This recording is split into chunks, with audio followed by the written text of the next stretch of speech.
আসসালামু আলাইকুম। Hello guys.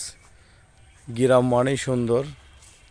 তো হুট করে আজকে গ্রামে আমার বন্ধুর এক গ্রামে আসলাম। সুন্দর, তাদের এখানে ভুট্টা, প্রচুর ভুট্টা।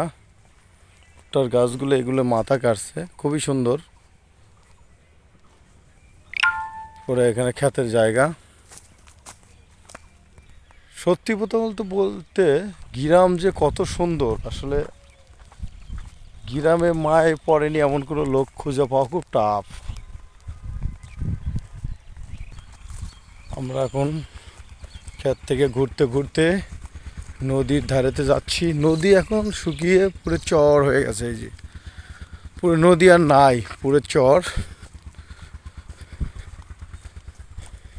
তবে অনেক সুন্দর, চর হয়ে গেছে বাট অনেক সুন্দর। খালের মতো হয়ে গেছে, দেখতে অনেক সুন্দর লাগে। ওয়াও, অস্থির একটা জায়গা, মানে আসলেই মনটা জুড়ে যায়। ওয়াও।